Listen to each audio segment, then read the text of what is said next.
confirm that 8 police firearms officers discharged their weapons.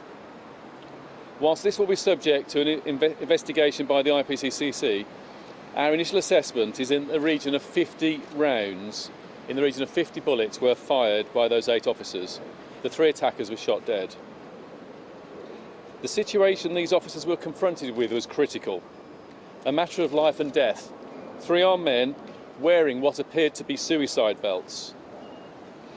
They had already attacked and killed members of the public and had to be stopped immediately.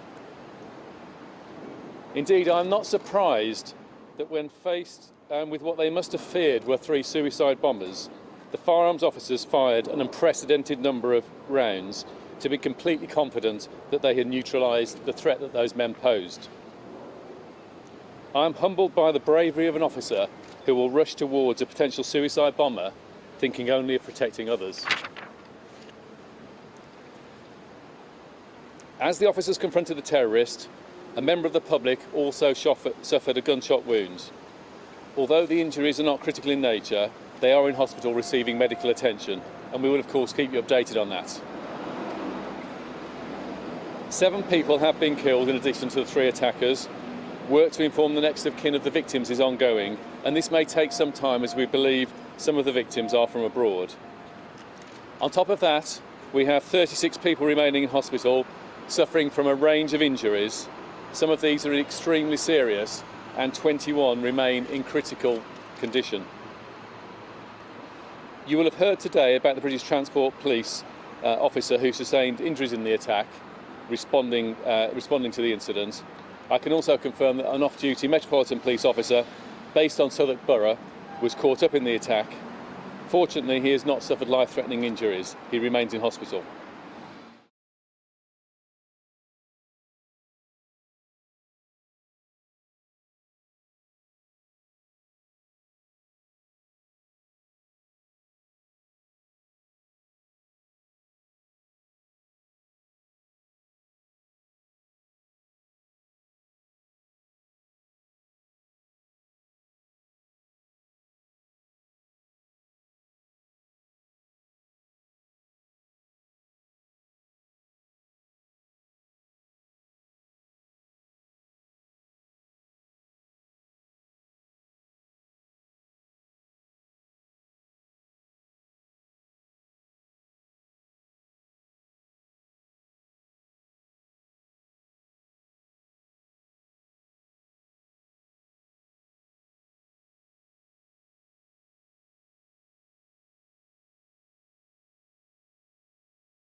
Investigation is progressing at a pace, and officers from the Met Counter-Terrorism Command and the National Counter-Terrorism Policing Network are working with UK intelligence partners relentlessly to piece together exactly what happened last night.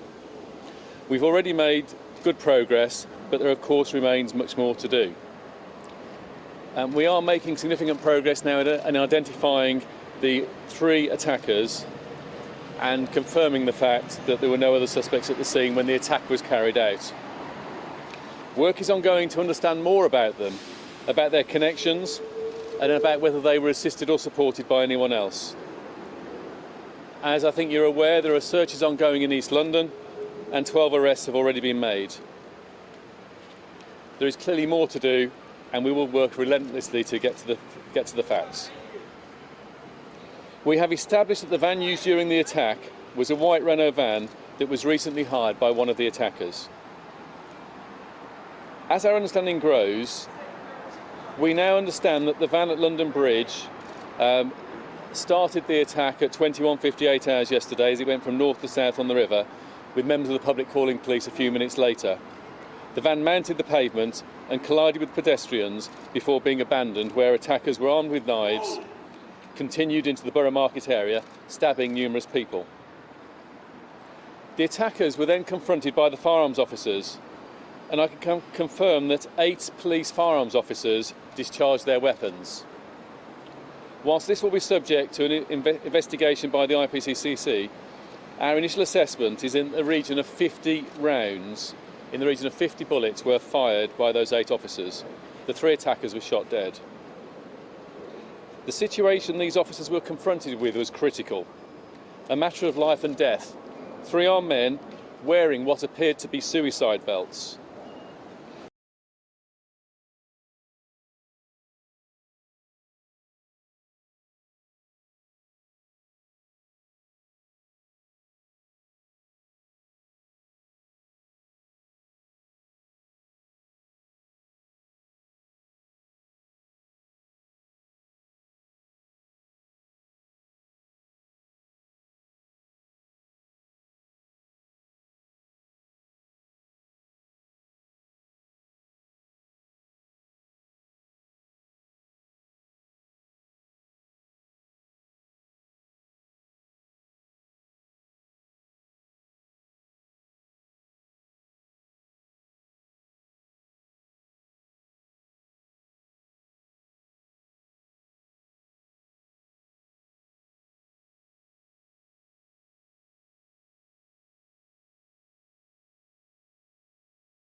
The investigation team are taking statements from hundreds of witnesses, and I again appeal to anybody with information or footage on the incident to make contact with the police. The cordons in place around London Bridge and around Borough Market area will remain in place for a little while yet, and we'd encourage the public to avoid the area whilst our investigation continues. This is likely to have some impact on travel arrangements in the first part of tomorrow morning, and we'd ask everyone to check with their travel operators and seek alternate routes where necessary.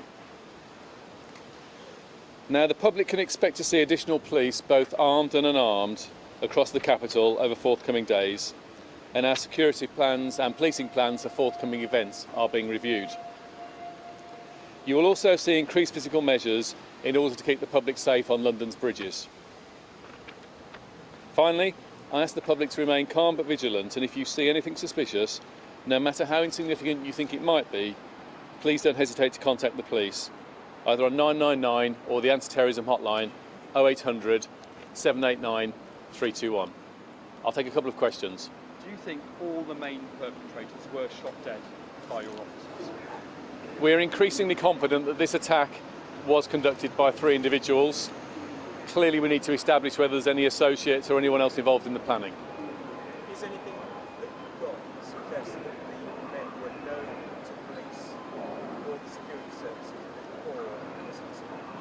I want to finish the work on confirming the identity of those involved before I give further details in respect to that. What was the military involvement, if any, in the operation last night? So we have a routine plans for a terrorist incident to immediately summon specialist support from the military to be available where necessary. This incident was resolved though by police officers as the first responders. So the military arrived after it had been dealt with, or they didn't arrive? The military weren't involved in the resolution of this incident. Thank you all very much.